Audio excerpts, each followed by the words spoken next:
670. annar fundur bæjarstjórnar Reykjanesbæjar haldinn í Merkinesi Hljómahöll þann 19. mars árið 2024 klukkan 5 er hér settur.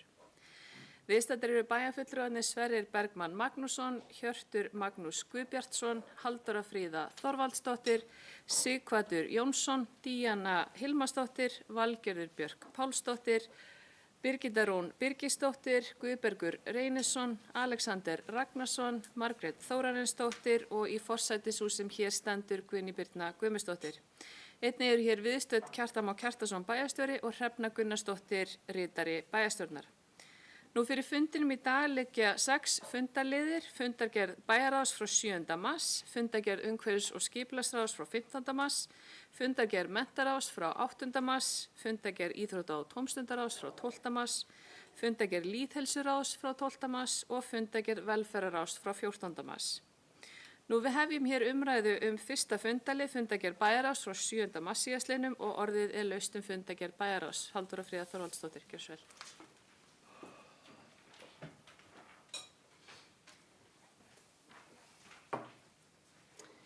Virðulegi forseti, mig langar að fara aðeins hérna yfir sérstaklega 2 mál sem voru á dagskrá á þessum fundi, en það voru 11 mál á dagskrá þessa fundar. Þar var fyrsta mál barnvænt sveitarfélag hagsmunamat, en þarna fengum við Aðalheiði Óskarsdóttur sem er verkefnastjóri barnvænt sveitarfélags inn á fundin, en hún fór yfir verkferil frá Akureyri sem hefur innleitt hagsmunamat barnvænt sveitarfélags inn í ákvarðanatöku innan stjórnsýslu þeirra. Það er verið að prófa það þar. En við fólum henni á þessum fundi að útbúa verklag sem við viljum að tekið verið til reynslu í umhverfis- og skipulagsráði og menntaráði út þetta ár. Þarna satt einn fulltrúi í bæjarráði hjá og kannski bara, minnst alveg, það er bara gott sjónarmið sem var þar líka á bakvið sem að Aðalheiður reyndi að útskýra. En bara svona til þess að skýra það aðeins að þar var kannski helst talið að það að hafa fulltrúa frá ungmennaráði inni í nefndum og ráðum, að það myndi svona uppfylla þau skilyrði að rödd ungmenna í ákvörðunum kæmu fram. En hugmyndin var nokkuð dýpri en það, þannig að hagsmunamatið ætti ekki bara að snúa ákvörðunartöku á fundum nefnda og ráða, heldur færi það freka kannski aðeins inn í æðakerfi stjórnsýslunar og það myndi þá hafa almenn áhrif á vinnslu mála og verklag áður en að ákvarðanir eru teknar. Þannig að meiri hluti þessa fundar eða meiri hluti þeirra sem sátu fundin voru sammála það að það væri áhugavert að prófa að byrja með þessum hætti og meta svo stöðuna í lok árs aftur og sjá hverju þetta skilar okkur. Þannig að þetta er bara áhugavert að prófa þetta verklag. Þriðja mál á dagskrá heitir kosningagögn frá Hagstofu Íslands sérvinnsla. Og bara til að skýra það aðeins betur að þá var hér lögð fram beiðni fjármagn upp að fjárhæð 150.000 krónur vegna sérvinnslu frá Hagstofunni vegna kosningaþátttöku í fyrri kosningum hér í sveitarfélaginu. En það var sjálfbærniráð sem hefur fjallað kosningar og fyrirkomulag þeirra núna þegar, eins og við vitum, forsetakosningar eru á næstunni, og var það formaður yfirkjörstjórnar sem kom sem gestur á fund ráðsins í lok febrúar. Og á þeim fundi voru gögn úr síðustu kosningum í Reykjanesbæ kynnt, en það var Anna Karen Sigurjónsdóttir, sjálfbærnifulltrúi, sem hafði tekið þar saman upplýsingar kosningaþátttöku í síðustu forseta sveitarstjórn og alþingiskosningum. Og sjálfbærniráð óskaði þarna formlega eftir því að farið væri í nánari greiningu á kosningum og fjármagn yrði sett í að fá þessa sérvinnslu varðandi Reykjanesbæ til þess að við getum gert það ennþá betur. Og í framhaldinu yrði þá unnin handbók kosninga, en sjálfbærniráð ætla líka að greina þessa kosningaþátttöku og möguleika til úrbóta. Þannig að við samþykktum þetta þarna því við viljum endilega gera betur. En annars voru eins og áður ýmis fundarboð, bréf og fundargerðir sem voru teknar þarna til afgreiðslu.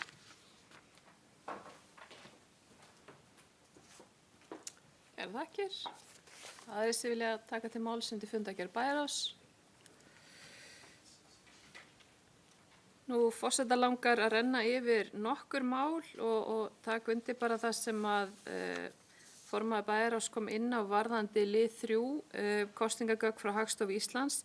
Þarna sem sagt verið að fara fram á svokallaða sérgreiningu gagna, þar sem við getum rýnt til að mynda aldur viðkomandi, bakgrunn og fleira, þannig að þetta mun segja okkur meira og bara í ljósi minnkandi áhuga á kosningum almennt hér hjá okkur, að þá þurfum við aðeins að líti í eigin barm og athuga hvort það sé eitthvað sem að við getum gert til að laga það. Þannig að þetta er spennandi vinna framundan og bara mjög gott að þetta hefur verið samþykkt. Nú í fundalið 4, aðalfundur HS Veitna sem haldinn var þann 13. mars, þá ber helst þar að nefna að rekstur félagsins gengur vel þrátt fyrir áskoranir á 2 svæðum þess, þar að segja annars vegar í Grindavík og hins vegar í Vestmannaeyjum. En eins og staðan í dag hefur nýlegasta gosið ekki farið yfir Njarðvíkuröðina en liggur þarna 150 metrum frá henni. Við vonum það allra besta í þeim aðstæðum sem eru komna þar upp og vonum að innviður okkar haldi en búið að verja lögnina vel þar sem hún er.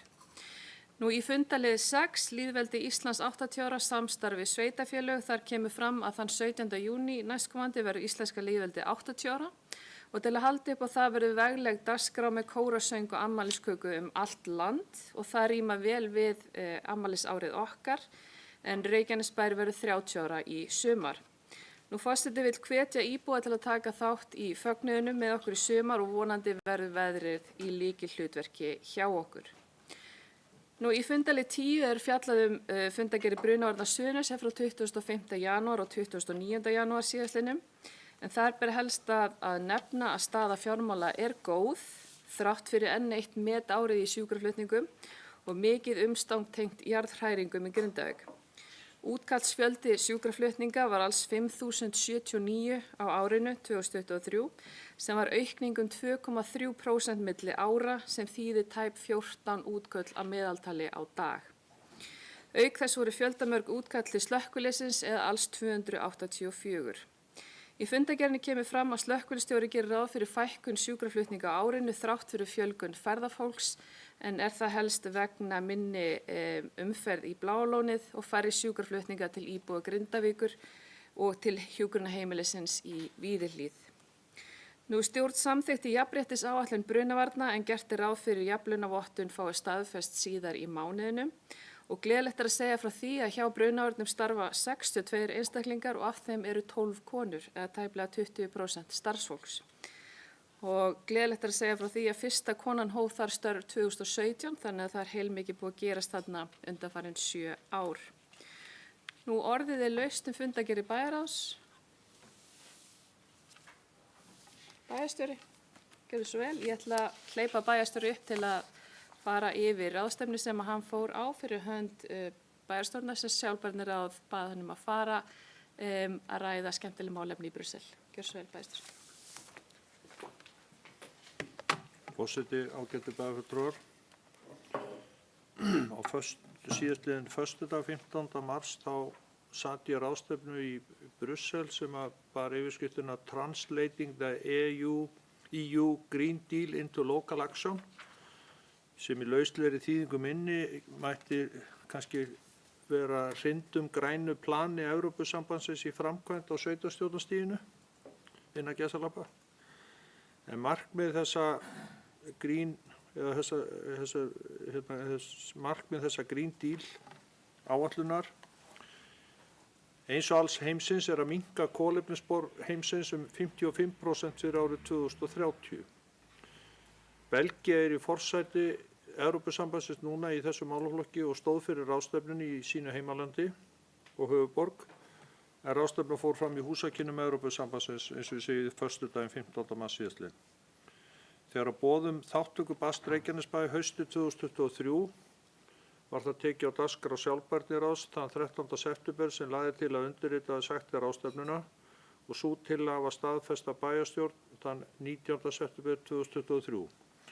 Þar sem nokkuð var liðið ákvað undirritar að kanna hvort kjördum fulltrúum hefði hugsanlega snúist hugur og reyndi svo ekki vera og bæjarráð samþykkti svo fyrri ákvörðun bæjarstjórnar á fundi sínum þann 22. febrúar síðastliðinn. En að ráðstefnunni sjálfri, sem var mjög lærdómsrík fyrir þann sem hér stendur. Fyrir hádegi þann 15. mars þá fór ráðstefnan fram í aðalþingsal Evrópusambandsins og vorum 220 borgar- og bæjarstjórar ásamt fleira forystufólki evrópskra sveitarfélaga mætt á staðinn.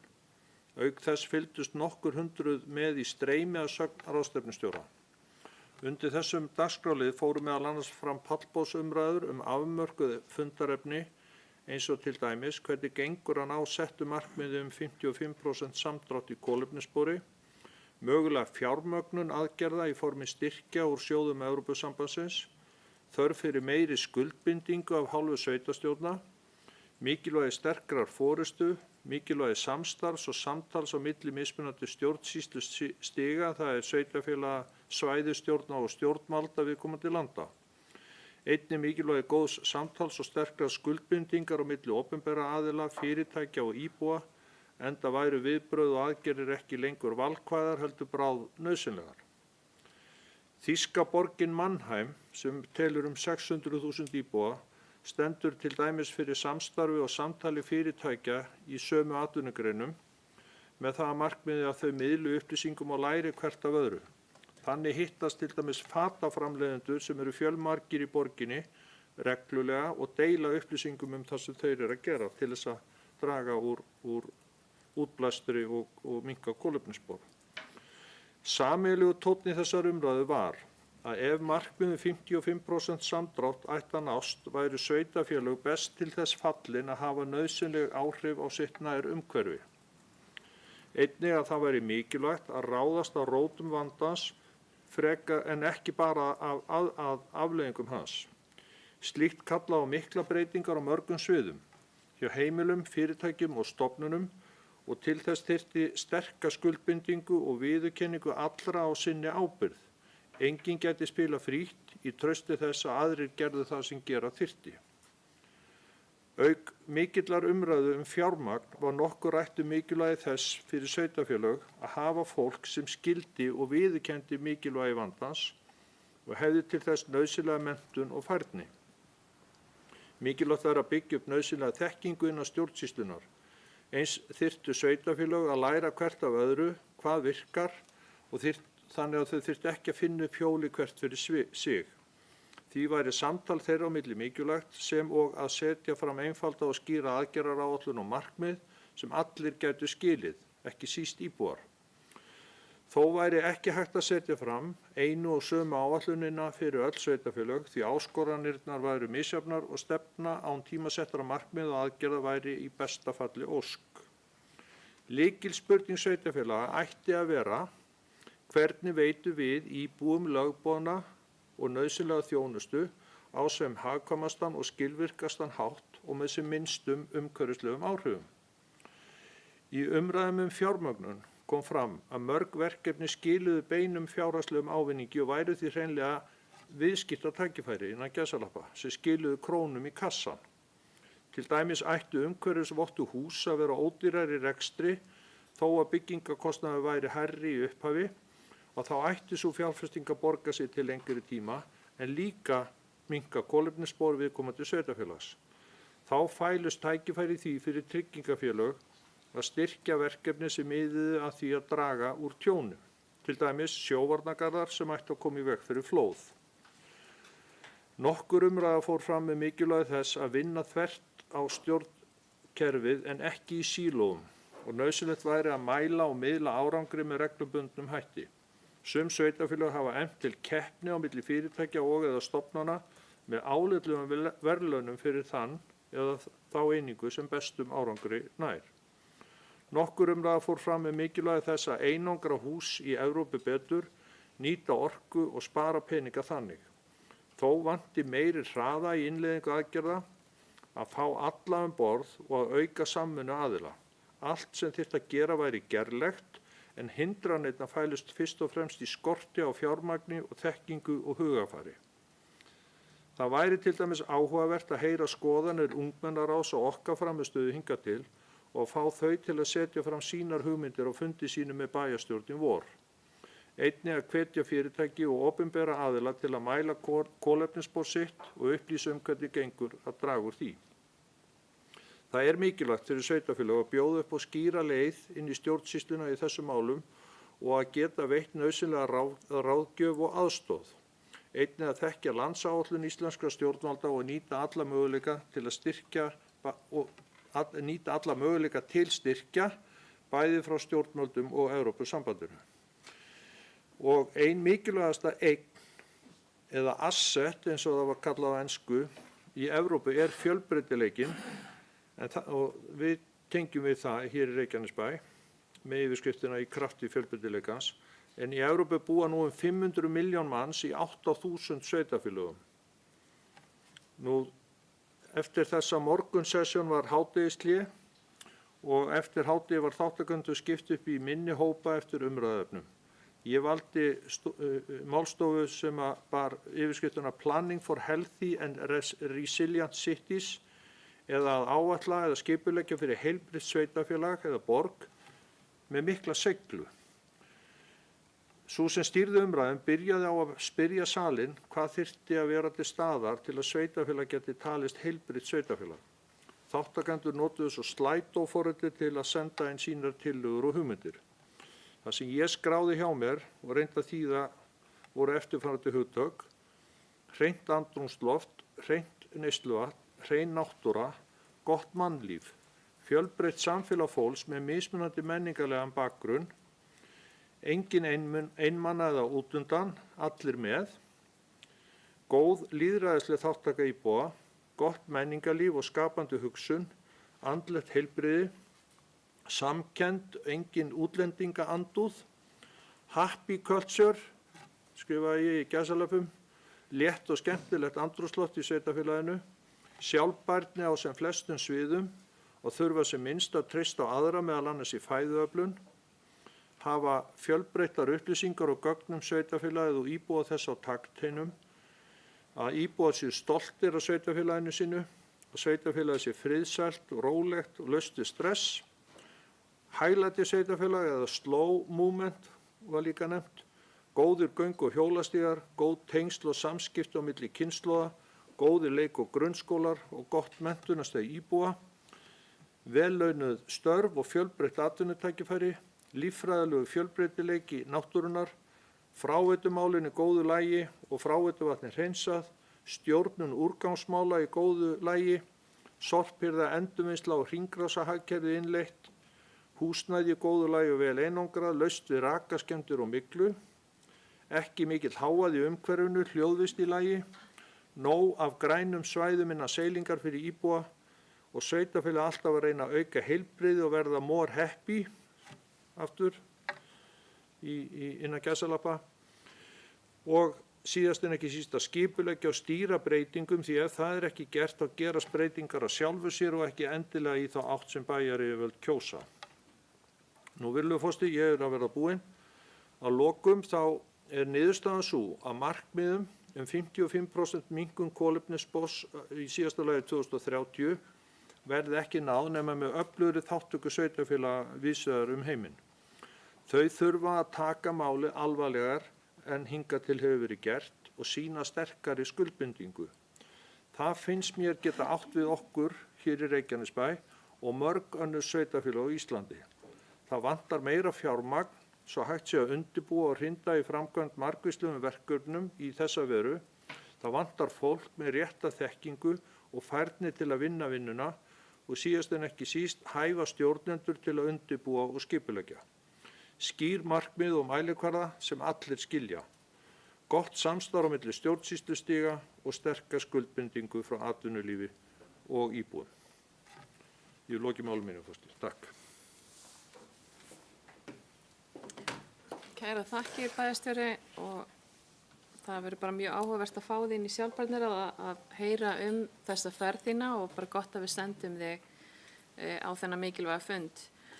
Nú Reykjanesbær er náttúrulega framsýnn í þessum málum með sérstakt sjálfbærniráð og verkefnastjóra sjálfbærnimála, þannig að við erum með puttan á púlsinn, þannig að því ber að fagna. En loka umferð, fundargerð bæjarráðs 7. mars, engin vill taka til máls, þeir sem samþykkt geta fundargerðina vissulega skefið merki. Hún er samþykkt með öllum greiddum atkvæðum. Nú þá hef ég hér umræðu annan fundalið, fundargerð umhverfis- og skipulagsráðs frá 15. mars, en líkt og oft áður þá eru hér í fundargerðinni liðir sem samþykkja þarf sérstaklega og minn forseti byrjaði að bera viðkomandi liði upp. En það er 4. mál fundargerðarinnar Huldudalur 1 og 3 auki byggingabagn. Orðið er laust fundarlið 4. Það hefur engin óska eftir að taka til máls, þeir sem samþykkt geta fundarliðin vissulega skefið merki og það er samþykkt með öllum greiddum atkvæðum. Nú 5. mál fundargerðarinnar Hafnargata 22-24 stækkun á lóð. Þessi liður er opinn til umræðu. Enginn hefur hvatt sér hljóðs, þeir sem samþykkt geta fundarliðin vissulega skefið merki. Hann er samþykkt með öllum greiddum atkvæðum. Nú 9. mál fundargerðarinnar Dalsbraut 8 fjölgun íbúða er hér opinn til umræðu. Það hefur enginn hvatt sér hljóðs, þeir sem samþykkt geta fundarliðin vissulega skefið merki. Hann er samþykkt með öllum greiddum atkvæðum. Nú þá erum við komin að 10. máli, Háteigur 10 viðbótarhæð, sá fundarliður er opinn. Það er enginn hvatt sér hljóðs, þeir sem samþykkt geta 10. mál vinsamlega skefið merki. Og það er samþykkt með öllum greiddum atkvæðum. Nú 11. mál fundargerðarinnar Heiðabraut 12 garðstofa. Það er enginn hvatt sér hljóðs, þeir sem samþykkt geta 11. mál vinsamlega skefið merki og það er samþykkt af öllum greiddum atkvæðum. Nú 12. mál í fundargerðinni Fitjabraut 4 niðurstaða grenndarkynningar. Hér hefur enginn hvatt sér hljóðs, þeir sem samþykkt geta 12. lið vinsamlega skefið merki. Samþykktur af öllum greiddum atkvæðum. Nú 13. mál Dvergadalur, breyting á byggingarreið 2-10 og 12-20 er hér opinn til umræðu. Hér hefur enginn hvatt sér hljóðs, þeir sem samþykkt geta 13. mál vinsamlega skefið merki. Og það er samþykkt af öllum greiddum atkvæðum. Nú 16. mál fundargerðarinnar Tjarnabraut fyrirspurn þróunarsvæði er hér opinn til umræðu. Það hefur enginn hvatt sér hljóðs, þeir sem samþykkt geta 16. mál og það er samþykkt með öllum greiddum atkvæðum. Nú orðið er laust fundargerð umhverfis- og skipulagsráðs að öðru leyti. Sighvatur Jónsson, gjörðu svo vel.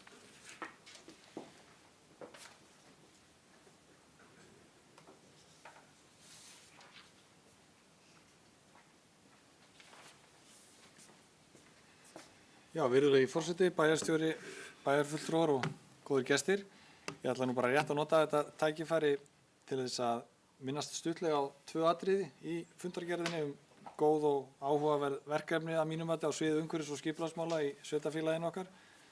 Og það er liður 2 Dalshverfi þar sem að skipulagsfulltrúi hefur lagt fram tillögu að því að fjölga lóðum fyrir einbýlishúsi á svæðinu. Og ég þekki það nú svo sem búandi þarna að það hefur svolítið verið grenndarkynningar þarna undanfarin misseri að fjölga íbúðum og þess áttar og sérstaklega kannski núna vegna aukinnar eftirspurnar vegna ástandsins í Grindavík má búast við að það verði sem sagt aukin eftirspurn eftir einbýlishúsalóðum. Þannig að mér finnst þetta dæmi hvernig starfsmenn sveitarfélagsins að bregðast við. Það verður áhugavert að sjá svo nánari útfærslu á þessu. Ég veit að það er mikið búið að ræða það þarna í kringum Stapaskóla að hugsa vel út í bílastæði, aðgengi bíla og þess áttar, þannig að það verður mjög áhugavert að sjá það í framhaldi og sem ég veit líka að íbúar í Njarðvík nefna iðulega að það verði svo farið að horfa til frekari þjónustu í þessum bæjarhluta. Og svo er hitt atriði svona sem að tengist störfum mínum fyrir menntaráð, það er deiliskipulag fyrir umhverfi Njarðvíkurskóla. Við höfum verið að fá inn kynningar í menntaráð varðandi endurskipulagningar á skólalóðunum í sveitarfélaginu, endurskipulagningu skólalóðuna og Reykjanesbær hefur samkvæmt þessari fundargerð lagt fram drög að hönnun þarna á samt mögulegum viðbyggingum og fyrirkomulagi bílastæða við lóðuna sem virkileg þörf er á að bæta, hefur verið erfitt ástand með bílastæði það og þessu vildi ég nú bara svona flagga sérstaklega og nýta þann rétt minn hér á mínum fyrsta bæjarstjórnarfundi til þess að benda á þessi góða atriði. Nokkuð skonar kannski hvati dagsins, eins og stundum er sagt. En félagi Sverrir, við fáum væntanlega eitthvað þessar hugmyndir í varðandi Njarðvíkurskóla inn í menntaráð á næstunni. Það er það sem við eigum eftir að sjá ef ég hef tekið rétt eftir að fundum okkar undanfarið. Takk fyrir.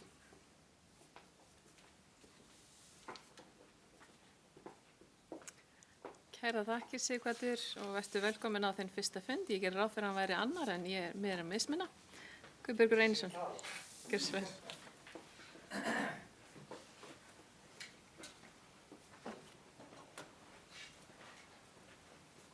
Forseti, bæjarstjóri, bæjarfulltrúar og gestir.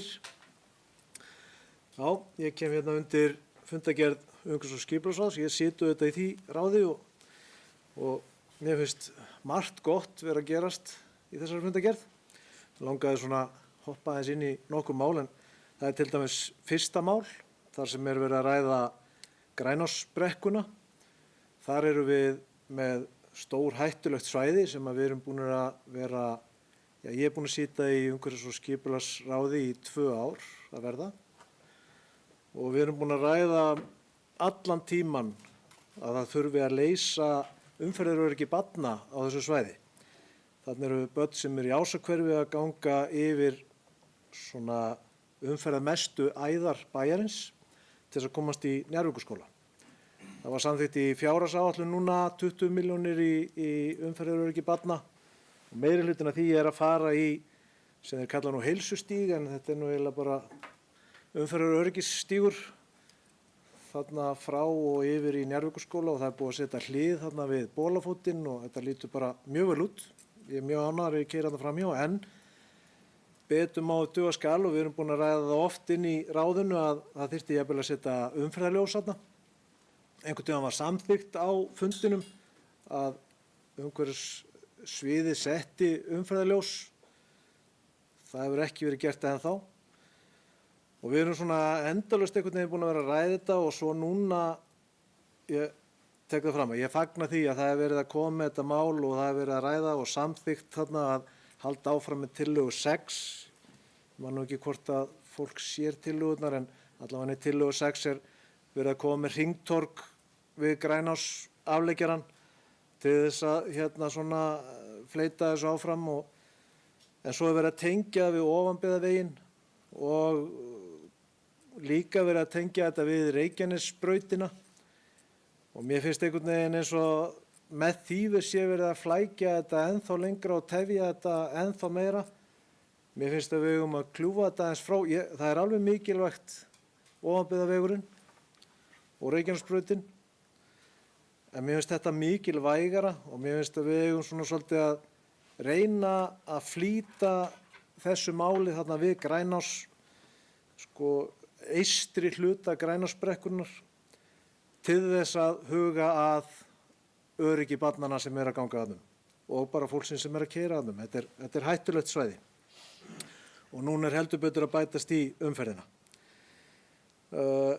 Svo er annað mál og ég tek undir Sighvatur að það er flott að sjá að það er verið að setja inn að fjölga íbúðum og bæta við byggingasvæði hinga og þanga, finna leiðir til þess að fjölga sérbílum og parhúsum og fjölbílum og allavegana. En mér finnst rosa skrítið að sjá, ég fekk sent skjáskot frá Grindvíkinga einmitt sem að var að óska eftir setja niður nokkur sérbíli eða parhús með bílskúrum og honum var nú eiginlega bara bent á að fara í Vogana. Mér finnst svona bæjarstjóri, það vantar kannski svona einhvern spretthóp hérna innan Reykjanesbæjar að við séum að taka á móti nýju fólki. Við höfum auðvitað verið að skipuleggja hér út allan bæ en svolítið mikið verið að skipuleggja miðað við starfsfólk á flugvellinum. Þarna er annars konar fólk sem er að koma úr Grindavík og við þurfum kannski aðeins að útvíkka og hugsa í frekari lausnum fyrir nágranna okkar í Grindavík. Ég var búinn að setja niður nokkra punkta hérna, ég er örugglega að gleyma einhverju af þessu. En mjög mikið að vera í þessari fundargerð og mikið að vera í bæjarfélaginu. Það er gaman að sjá alla uppbygginguna sem er til dæmis á flugvöllum og hingað og þangað og ég bara, já, það var þarna málefni nr. 14 í fundargerðinni, smáhýsin fyrir heimilislausa. ég bara fagna því að þetta sé komið þetta langt og hvet okkur til þess að klára þetta. En takk fyrir.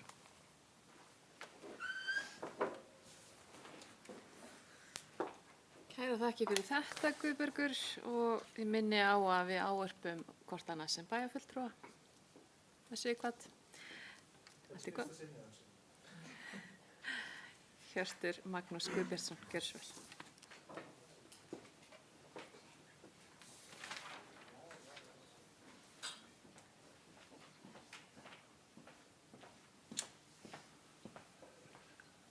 Forseti, ágætu bæjarfulltrúar, mér langar líka eins og bæjarfulltrúi Guðbergur að koma upp undir máli 1, tengingu í Grænás. Sérstaklega ánægjulegt sitjandi í stjórn Reykjaneshafnar og í atvinnu- og hafnaráði að þetta sé niðurstaðan tillaga 6 eins og bæjarfulltrúi Guðbergur nefndi, sérstaklega í ljósi þess að þetta var tillaga atvinnu- og hafnaráðs í apríl á síðasta ári, en það er mjög gott að umhverfis- og skipulagsráð sé búið að komast að sömu niðurstöðu núna rúmu ári síðar og þeir fengu frá atvinnu- og hafnaráði. Vonum bara innilega að þeir spýti svolítið í lófana eða þau spýti svolítið í lófana og fara að vinna hlutina eins hraðar í þessu máli, enda eins og bæjarfulltrúi Guðbergur nefndi, það er gríðarlega mikil uppbygging fyrirhuguð á þessu svæði, þannig við þurfum að passa að flæði sé almennilegt. Svo langar mig líka, fyrst ég komin hérna upp, að fagna þessum hugmyndum í kringum Njarðvíkurskóla. Ég nefndi daginn að á þessu skólaári var keyrt á son minn á leið í skóla í Njarðvíkurskóla og mér finnst allar hugmyndir betrun á umferðarmálum í tengslum við skólan til eins betra og ég fagna þessu mjög, mér finnst þetta flottar tillögur og vona að við horfum á svæðið enn stærra og hugsum alla leiðina sem börnin að labba í skóla, einmitt eins og var nefnt áðan með þá sem að koma úr Ásahverfinu og líka þá sem að koma hinum megin við Njarðabrautina sem eiginlega flestir nemendur í Njarðvíkurskóla og þannig, þannig að við þurfum að hugsa allan pakkan.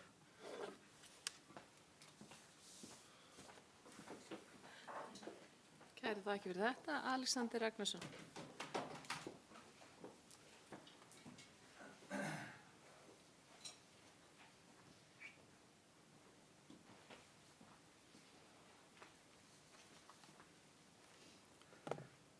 Forseti, bæjarstjóri, bæjarfulltrúar. Ég kem hér undir fundargerð umhverfis- og skipulagsráðs og eins og bæjarfulltrúar hafa komið hér þá ég að koma hér undir lið 1 og ég raun fagna því að sjá þessar tillögur vera komnar og teka hluta til undir orð bæjarfulltrúa Hjartar að ég ánægður að sjá að tillaga okkar í atvinnu- og hafnaráði tekin til greina, en ég lýsi jafnframt smá áhyggjum af því að hér vitnað í tillögu 6 og í tillögu 6 þá tenging frá fyrirhuguðu hringtorgi á Ofanbyggðavegi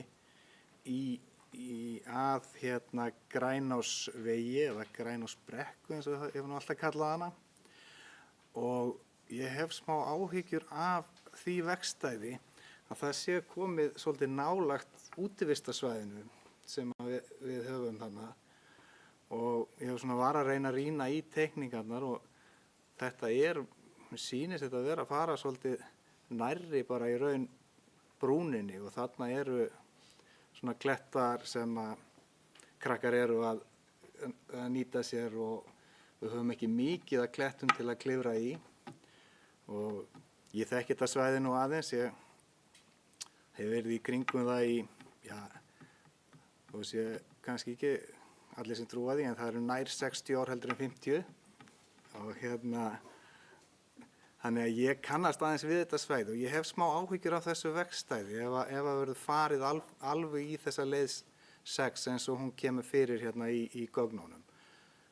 og ég tek líka undir orð þeirra sem hér voru á undan að það liggur á þessum framkvæmdum í raun við tengingu hringtorgi við Grænásveg og Njarðarbraut. Það er bara verkefni sem við þurfum eiginlega bara að fara strax í. Því að svo eins og við vitum, þá umferðin að fara að aukast þarna heilmikið. Það eru hafna framkvæmdir á Fitjónum og ég held að þeir aðilar sem þar eru vilji komast þangað sem allra fyrst og það þýðir náttúrulega bara töluverða aukningu á umferð. Þannig að ég treysti því að þetta verði bara farið í þetta krafti en ég bið menn að huga að þessu vegstæði. Ég held að þetta hafi meiri áhrif á útivistarsvæðið heldur en kannski, ég veit ekki hvað menn hafa hugsað mikið út í það. En svo get ég ekki sleppt að koma inn í Njarðvíkurskóla, þar sem ég kom nú aðeins að framkvæmdum þar eða svona þegar að skólalóðin var tekin í gegn fyrir einhverjum þó nokkuð mörgum árum og ég bara fagna því að þarna séu og mér líst nokkuð vel á þessar hugmyndir sem ég hef séð en ég hef smá áhyggjur en ég veit svo sem og hef svo sem trú á því að menn hafi hugsað fyrir því en það er svona orðið svolítið, ég velti fyrir mér aðkomu svo neyðabíla og svona. Af því að nú er bara uppbyggingin á húsinu þannig að það er í raun ekki hægt að komast að því nema á kannski einu stað með góðu móti fyrir svoleiðis aðila. Þannig að mér finnst svona, en ég veit að þetta náttúrulega sem ekki fullkomnar teikningar en bara að því að ég svona rakk augun í þetta þá langaði mér að koma því að.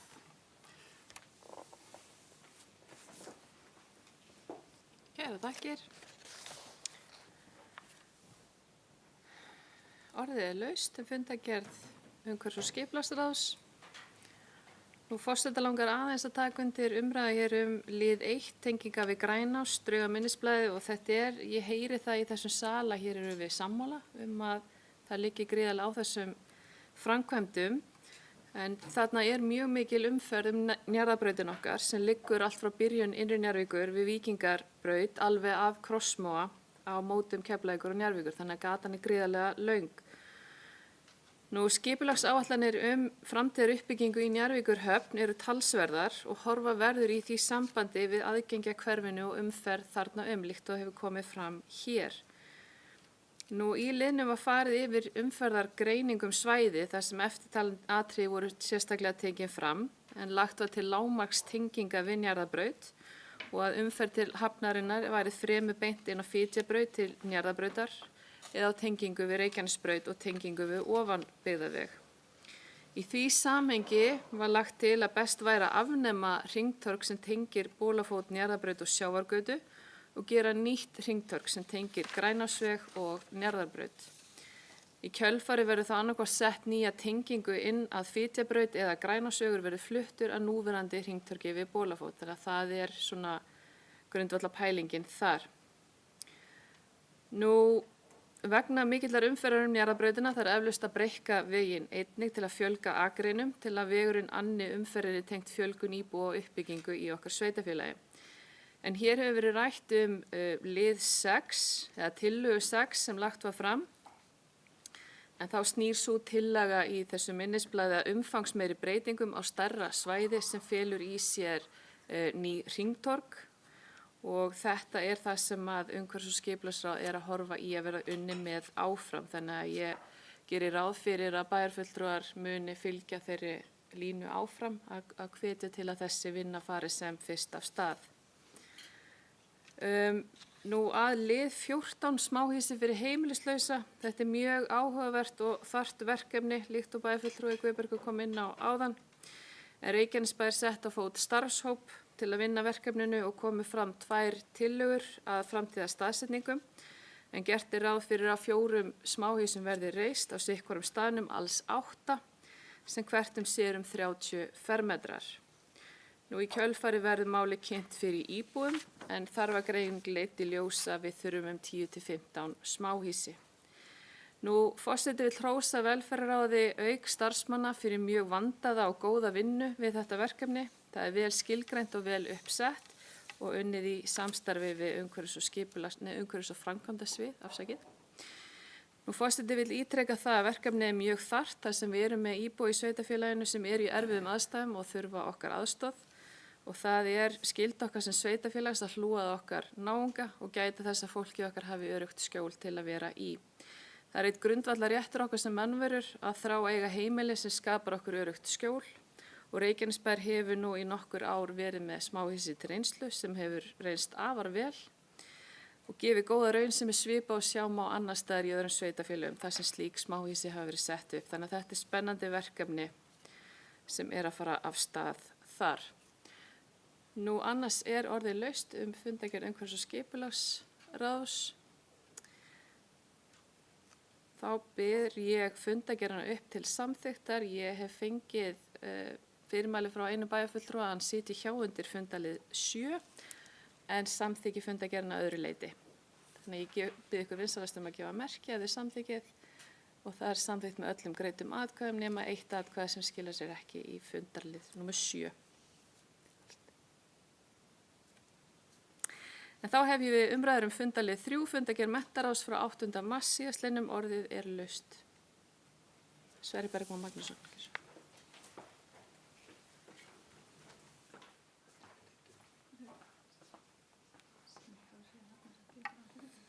Virðulegi forseti, bæjarfulltrúar, bæjarstjóri og aðrir áheyrendur. Ég kemur upp undir fundargerð menntaráðs frá 8. mars síðastliðnum. Það skauta svona yfir fundargerðina. Fyrsta mál atvinnutengt nám en yfirsálfræðingur skólaþjónustu menntasviðs mætti á fundinn og kynnti niðurstöður og tillögur vinnuhóps atvinnutengt nám í grunnskólum Reykjanesbæjar. Atvinnutengt nám hefur lengi verið eitt af því námsframboði sem skólar í Reykjanesbæ hafa boðið nemendum. Það er ætlað nemendum á unglingastigi sem þurfa fjölbreytt námstækifæri og hafa einhverjum sökum dregist aftur úr námi, þurfa stuðning í daglegu skólastarfi eða sína merki vanlíðunar í skólaumhverfinu. Ávinningur af þáttöku í atvinnutengdu námi getur verið margvíslegur fyrir nemendur. Þar geta nemendur fengið tækifæri til að öðlast mikilvæga starfsreynslu í öruggu og hvetjandi námsumhverfi sem er innan þeirra áhugasviðs og öðlast þar af leiðandi dýrmæta reynslu, tengslanett og umsögn sem getur nýst þeim í framhaldinu. Annað mál það er nærandi námsumhverfi en skólastjóri Stapaskóla mætti á fundinn og kynnti verkefnum nærandi námsumhverfi. Skólinn er að prufukeyra þetta verkefni hér á landi en því er ætlað að bæta aðgengi allra barna að námi.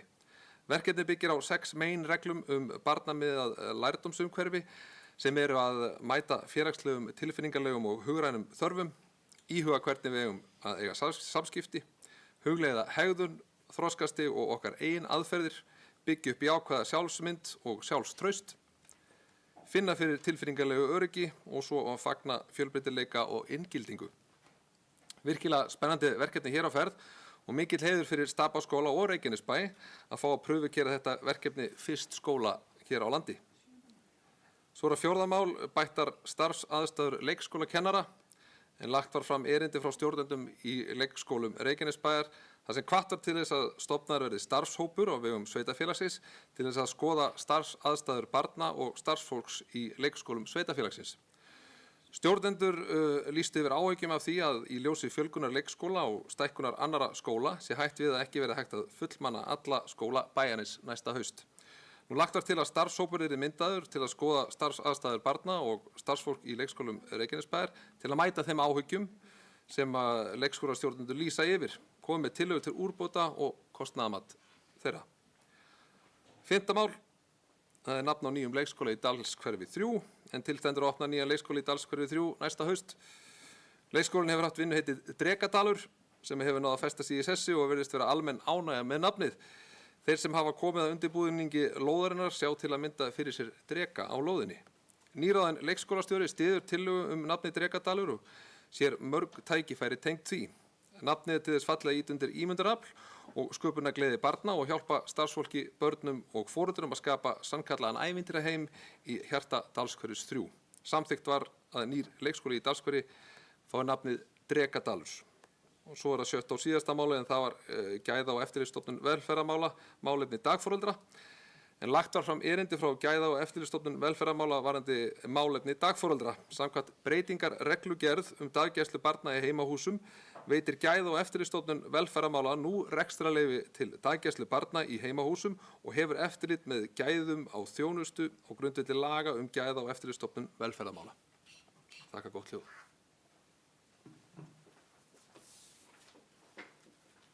Kæra þakki fyrir þetta. Sighvatur Jónsson, gjörðu svo vel.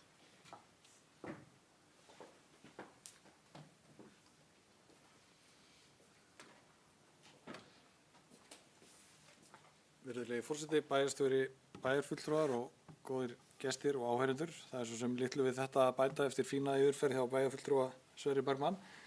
Það sem að ég vildi þó nefna sérstaklega er það sem að við höfum verið að ræða varðandi stöðuna í leikskólamálum, að það er mjög jákvætt að þessi stofnaður starfshópur, kannski efnislega aðeins við það að bæta, að það kom til tals á fundinum að þetta hefur verið gert áður í Reykjanesbæ fyrir einhverjum árum og virkileg þörf á því að taka frumkvæðið þarna, og svo gerist það nú bara eftir þennan fund og með leyfi forseta ég ætla að fá að vísa í starfsmann Grindavíkurbæjar sem ég hitti bara á förnum veginn daginn og er að ræða þessi máli, þegar við höfum líka rætt mikið stöðu barna frá Grindavík í leikskólum og skólum Reykjanesbæjar, og nú ráma mér að þetta sé 120 börn í það heila svona það bil, og ég vildi bara koma því á framfæri að þessi starfsmaður Grindavíkurbæjar, hann vildi bara koma sérstöku hrósi til okkar í Reykjanesbæ, að þetta hefur náttúrulega verið gríðarlega erfitt ástand og við höfum verið að glíma svo sem við fjölgun undanfarin ár á svona fleiri forsendum heldur en vegna þess ástands í Grindavík.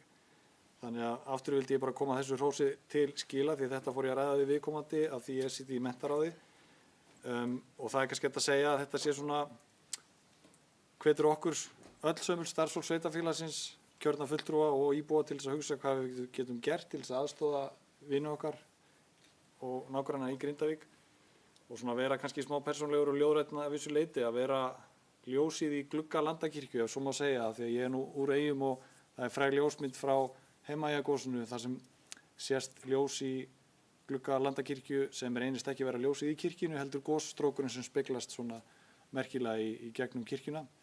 Þannig að þetta er eitthvað svona sem að mér finnst ágætt að tengja við mína heimahaga í Vestmannaeyjum við Reykjanesbæ og ástandi í Grindavík, og það er eins og segja verið mjög áhugavert fyrir okkur að fylgjast áfram með því hver staða barna í Grindavík er.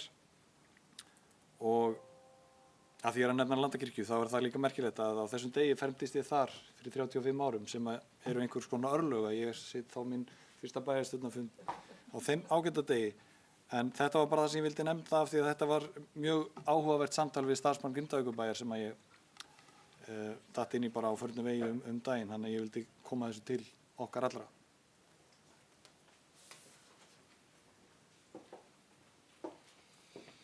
Já, kæra þakki fyrir góðar kveðjur. Eru fleiri sem vilja taka til máls undir fundargerð menntaráðs? Svo er ekki. Þeir sem greitt geta atkvæði fundargerðina vinsamlega skipið merki. Hún er samþykkt með öllum greiddum atkvæðum. Nú þá erum við komin á fundarlið 4, fundargerð íþrótta- og tómstundaráðs frá 12. mars síðastliðnum, orðið er laust þá fundargerð.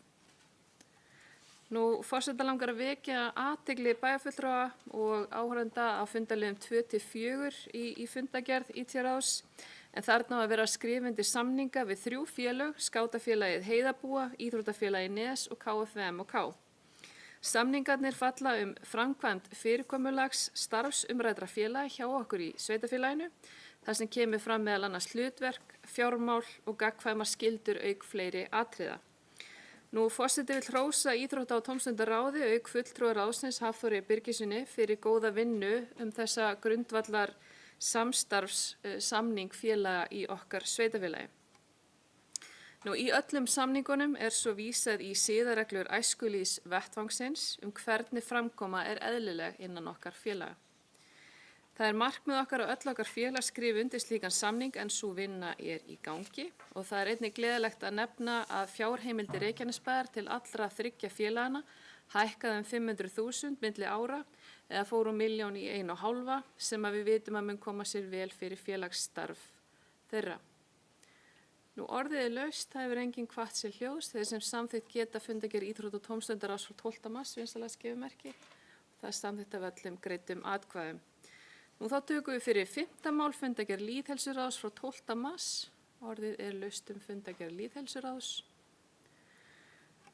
Nú forseta langar aðeins að tjá sig fundargerð lýðheilsuráðs en það er athyglisvert í lið 1 heilsueflandi samfélag að þarna er ráðið að rýna í umferðaröryggi barna auk eftirlits með myndavélum sem að mati forseta er eitthvað sem við þurfum að rýna sérstaklega.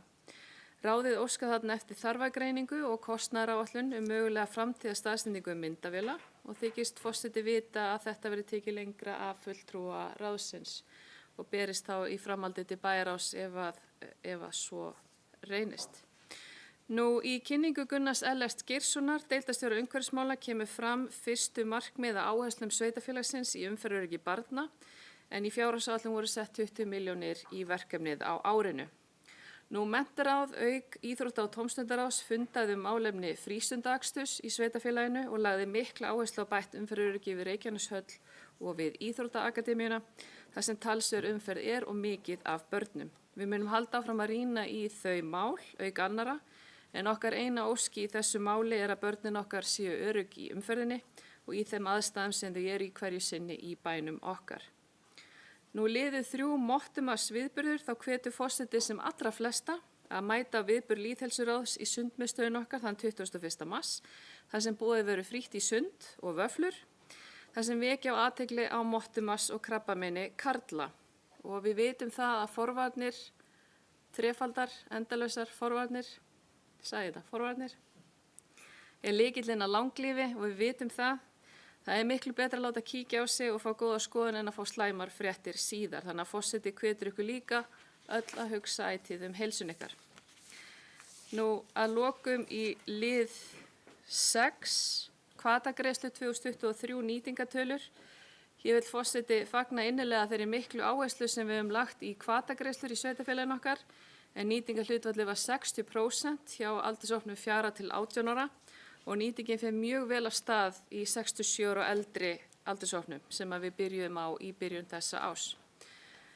Nú við höfum líka rætt mikilvægi þess að tala við ungmennin okkar þannig að við þurfum að reyna að ná betur til þeirra þar sem að þau eru mörg hver þó ekki öll hætt í skipulegu íþróttastarfi en eru meira farin í ræktina eða í golf eða farin að gera eitthvað annað þannig að við þurfum að targetera afsaki slettuna þann hóp sérstaklega.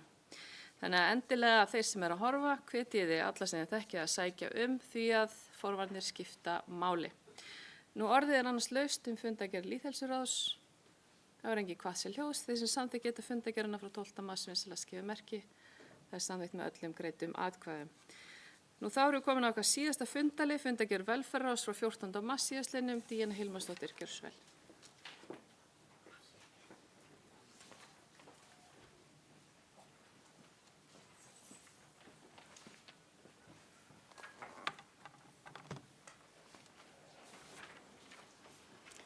Bæjarstjóri, forseti, bæjarfulltrúar og gestur.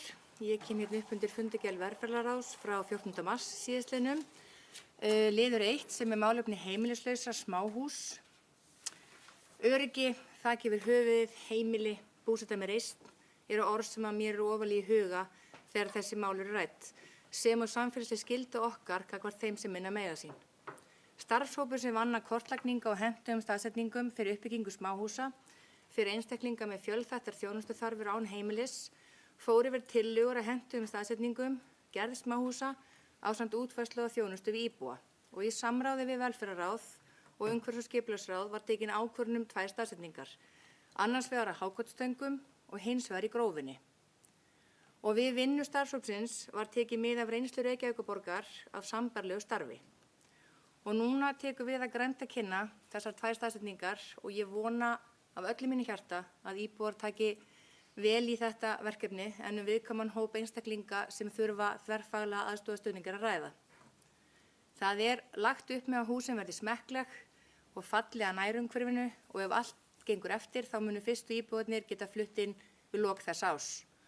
Og mér langar líka að nefna eins og bæjarfulltrúi Guðni Björn kom inn á að það hefur verið búið í 2 smáhúsum sem eru staðsett til miðsvæðis frá árinu 2019 og það hefur gengið mjög vel og það verkefni sem ég tók þátt í að koma á laggirnar, mjög stolt af því og ég sinnti þar þjónustu við 2 einstaklinga sem að þar bjuggu sem að mér þótti óendanlega væntum en þeir eru báðir fallnir frá í dag.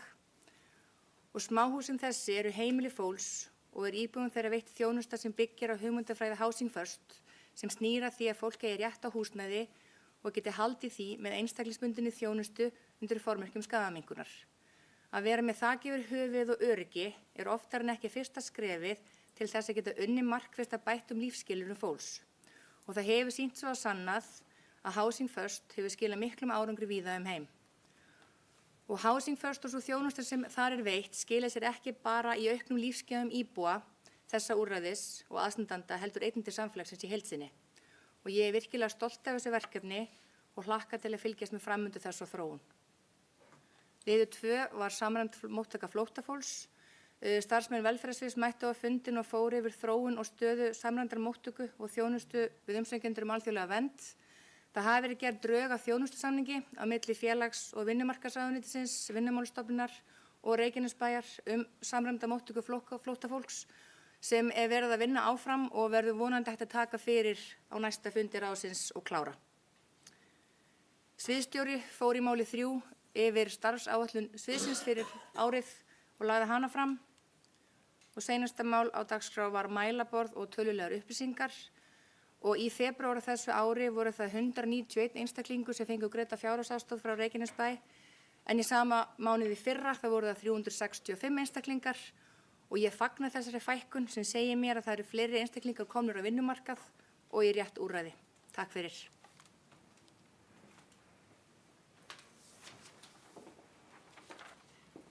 Kærar þakkir fyrir þetta. Orðið er laust. Guðbergur Reynisson, gjörðu svo vel.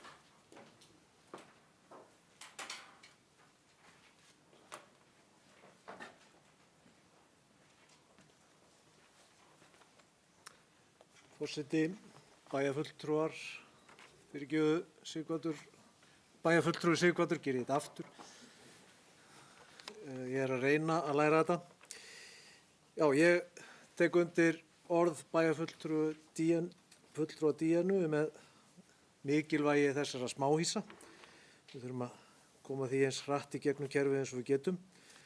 En ég vildi koma inn undir öðru máli sem er drög að þjónustusamning og ég vil bara skjóta því inn að vonandi gröfum nú niður hælana og stöndum við það sem sagt var í fyrri samning að við ætlum að fækka í 150 og skjólstæðinga af því að já, ég var nú í bæjarráði þegar var skrifað undir það og þar var talað að við getum skrifað undir að því að það ætti að fækka og ég ætla að vona að við séum að standa við það. Já, takk. Kærar þakkir. Orðið er laust til fundargerð velferðarráðs. Halldóra Fríða Þorvaldsdóttir.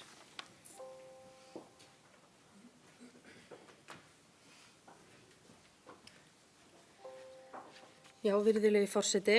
Ég kem líka undir þessu öðru máli sem hefur hér verið rætt og mér langar bara að koma inn á það að það er margt sem hefur áunnist þegar kemur að samræmdri móttöku flóttafólks. Og bara til að við séum að því við höfum stundum talað um hugtökin, bara til að vera með hugtökin á hreinu, þá erum við hér að tala um einstaklinga sem eru komnir með vernd og íslenska kennitölu. Hvað á ég við þegar ég segi að mér finnst margt hafa áunnist? Jú, við höfum lagt mikla áherslu á það í samtölum okkar við ríkisvaldið að fleiri sveitarfélög taki á móti fólki á flótta. En fyrst voru það við, auk sveitarfélag sem við getum talið á fingurum annarar handar, sem tóku á móti að voru með þessa samninga samræmda móttöku. En eins og kemur fram í þeirri kynningu sem lögð var fram á þessum fundi sem við erum að fjalla hérna og í þeirri fundargerð, að þá hafa fleiri sveitarfélög bæst við. Og á síðasta ári, ef þessar tölur eru réttar sem ég bara veit að eru, að þá tóku önnur sveitarfélög en Reykjanesbær við 1691 einstaklingi í samræmda móttöku og Reykjanesbær 117. Reykjanesbær 117, önnur sveitarfélög 1691. Samtals voru þetta 1808 manns sem fóru inn í samninga samræmda móttöku flóttafólks. Þannig að fyrst voru við bara í þessum hópi með Reykjavík og Hafnarfirði og svo fljótlega bættust Akureyri og Árborg við, en síðan þá eru sveitarfélögin orðin 13. Þannig að og við getum öll skoða þetta í þeim gögnum sem fylgja þessum fundi. En það er líka áhugavert að sjá þarna helstu ríkisföng sem flóttafólk sem hafa verið, sem einstaklingar sem búa hér í Reykjanesbæ, flóttafólk hefur, en það eru í 793 manna hópi sem eru auðvitað ekki fólk sem allt í samningum samræmda móttöku, heldur bara fólk sem með erlent ríkisfang sem býr hér og flóttafólk, að þá eru 412 frá Úkraínu. Það fyrir okkur sem kunnum reikning meira en helmingur. 137 frá Venezuela og svo eru aðra þjóðir með miklu færri einstaklinga. En já, við sjáum að núna þarf að taka samningin upp og við höfum öll alveg sama hvort við erum í meirihluta eða minnihluta, vilja þrýsta á það að gera samning færri einstaklinga og það hefur auðvitað þau áhrif að tekjurnar minnka, eðlilega. Þannig að við treystum því að velferðarráð haldi þessari vinnu áfram með starfsfólki og þar eigum við öll fulltrúa sem hér sitjum. Aðalatriðið í mínum huga allavega, að þjónustan sem við veitum sé innan þess ramma sem við höfum, fjárhagsramma það að segja, og að starfsfólk okkar ráði við umfangið og við séum að veita góða þjónustu við alla okkar íbúa óháð öllu öðru. Takk.